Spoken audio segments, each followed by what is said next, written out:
নমস্কার, শান্তনু হাজরা বলছি। আজকে আপনাদের সাথে পরিচয় করিয়ে দেব এক মহান ব্যক্তির সঙ্গে। সে ব্যক্তির নাম হলো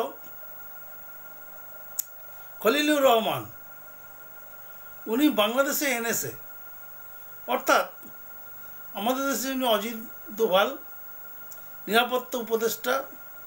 উনি বাংলাদেশের এনএসএ, ন্যাশনাল সিকিউরিটি অ্যাডভাইজার। তো এখানে খলিলুর রহমান আগামী দিনে একটা চর্চার বিষয় হয়ে দাঁড়াবেন, কারণ বাংলাদেশ একটা গৃহযুদ্ধের মুখোমুখি দাঁড়িয়েছে। সেখানে সমস্ত বিদেশি শক্তি, বিদেশ থেকে আসা বাঙালি নাম এরম লোকজন দেশটাকে শোষণ করছে। শাসন তো করছি, যে শোষণ হচ্ছে। এই খলিলুর রহমান আদত একটা ভিলেন। ওনার দেশে দেশে কলগাল র্যাকেট আছে, চোরাই ব্যবসা আছে, আর আছে পর্নোগ্রাফি ব্যবসা। এই খলিলুর রহমান, ওনার আসল নাম হচ্ছে রজার রহমান। উনি থাকেন বাংলাদেশে, থাকেন নিউ ইয়র্কে, আর চাকরি করেন বাংলাদেশের আন্ডারে।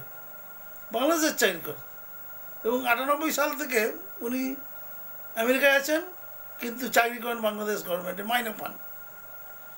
এ সবই হয়েছে এই যে একটা চোরাই র্যাকেট বাংলাদেশের মধ্যে দীর্ঘদিন ধরে আছে, তাদের বদান্যতায় ইউনিস স্যার এসেই ওকে এনএসএ করে দিয়েছে।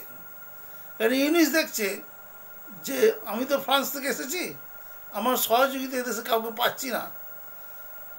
সেই জন্য সমমনোভাবাপন্ন একটা চোরকে, এক চোর আরেক চোরকে নিয়ে এসছে এবং আজকে গোটা দেশটাকে একটা খাদের কিনারায় দাঁড় করিয়ে দিয়েছে। একদিকে দেশের সাধারণ মানুষ, তার সঙ্গে আছে ওয়াকারুজ্জামান অর্থাৎ সেনাপ্রধান। ওনার কথাবার্তা তো ভালোই লাগছে যা শুনছি।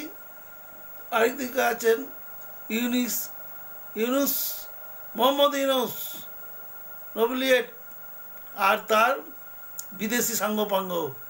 এই বিদেশি সাঙ্গপাঙ্গগুলো একটা ভালো নয়, তাদের অতীত ভয়ঙ্কর অতীত। তারা একটা জাতীয় ভিলেন, ন্যাশনাল ভিলেন। আজকে গাছবাড়ি করায় ওদেরকে ভালো মানুষ সাজানো হচ্ছে এবং বাংলাদেশ বর্তমানে একটা গৃহযুদ্ধে, একটা কুয়ের মধ্য দিয়ে যাচ্ছে, একটা অশান্তির মধ্যে দিয়ে যাচ্ছে। কী হবে জানে না, আগামী ভবিষ্যৎ। তার সঙ্গে হাসিনার দেশে ফিরবে, তার সঙ্গে যোগ দিয়েছে মির্জা ফখরুল, বিএনপি প্রধান। আর এই আর যারা থাকবে তাদের সঙ্গে লড়াইটা এবারে লাগবে। তবে বেশিরভাগই এই মোহাম্মদ ইউনুস থেকে শুরু করে খলিলুর, এরা বিদেশে চলে যাবে। এতে টিকিয়ে ছুঁতে পারবে না কেউ।